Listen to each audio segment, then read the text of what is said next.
முதுகு பின்னாடி நிறைய பேசிட்டு இருந்தீங்க அப்போ ஏதாவது ஒரு விஷயத்தை பத்தி இப்போ எல்லாம் நீங்க நேரடியா அவங்க பார்த்து நீங்க திவாகரைஸ்ட் அந்த மோடுக்கு பேர் வந்து என்ன திவாகரைஸ்ட் பேட் இன்ஃப்ளூயன்ஸ். ஆமா ஆமா ஆமா.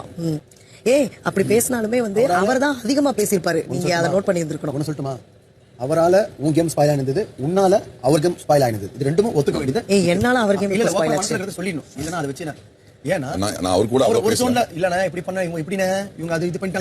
ஒரு மனுஷன் எவிக்ட் ஆயிட்டாரு அப்படின்னு சொல்லும் போது அப்பாடா அப்படின்னு ஒரு ரியாக்ஷனை கொடுத்துட்டு அவர் வெளில போகும்போது அண்ணே நீ இல்லாம என்ன பண்ண போறேனே தெரியலனே, என்ன ஆக போதோ ஏதாக போதோ அப்படின்ட்டு அழுகுற மாதிரி அழுதுட்டு அவர் வெளியில போனதுக்கு அப்புறமா பின்னாடி பேசுறதெல்லாம் திவாகர் தான் அப்படி பண்ணுவாரு, நான் அப்படி பண்ண மாட்டேன் அப்படின்னு சொல்றதுக்கு பேர் என்ன தெரியுமா? அப்படிதான் எனக்கு தோணுது.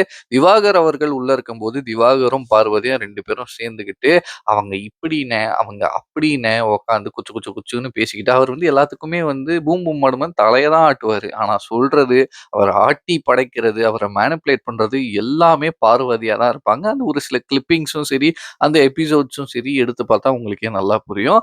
அண்ட் இது எல்லாமே தெரியாம, இது எதுவுமே புரியாம வெளியில ஒரு மனுஷன் எல்லா இன்டர்வியூலயும் உட்காந்துக்கிட்டு கானா வினோத் அவர்கள் வந்து ரொம்ப தப்பா விளையாடுறாரு, அவரோட கேம் பிளே சரியில்லை, அவரு ஜெயிக்க மாட்டாரு, அவர் எவிக்ட் ஆயிடுறாரு அப்படின்னு சொல்லிக்கிட்டு பார்வதி அவர்கள் தான் ஜெயிப்பாங்க, பார்வதி அவர்கள் தான் சூப்பரா விளையாடுறாங்க அப்படின்ட்டு வெளியில திவாகர் எல்லா இன்டர்வியூலையும் சொல்லிட்டு இருக்காரு. பட் கானா வினோத்தை வந்து பாராட்டியே ஆகணும். மூஞ்சிக்கு நேரா அந்த ஒரு விஷயத்தை கேட்டுட்டு பக்கத்துல போயிட்டு பார்வதி வந்து இப்படி சொல்லுது, பார்வதி அப்படியா இருந்துச்சு அப்படின்லாம் சொல்லாம, பார்வதி முன்னாடி அப்பெல்லாம் கிடையாது, உங்க 2 பேர் உன்னால அவர் கேம் போச்சு, அவரால உன் கேம் போச்சு, 2 பேர் தான் காரணம் அப்படின்ட்டு மூஞ்சிக்கு நேரா சொன்னது வந்து ஒரு சூப்பரான ஒரு விஷயமா நான் பார்க்குறேன். அண்ட் எந்த ஒரு பிஆர் டீம்னு தெரியல, காஜி வினோத், அதுக்கப்புறம் என்ன பெண்களின் காவலன் வினோத் அப்படின்ட்டு வினோத் அவர்களை வந்து தப்பு தப்பா அவரோட பேரை வந்து பரப்பிட்டு இருக்காங்க. அவர் செய்யாத ஒரு சில விஷயங்கள்லாம் எடுத்து வச்சு அவர் இப்படி செஞ்சாரு அப்படி செஞ்சாருன்னு வேற சொல்லிட்டு இருக்காங்க.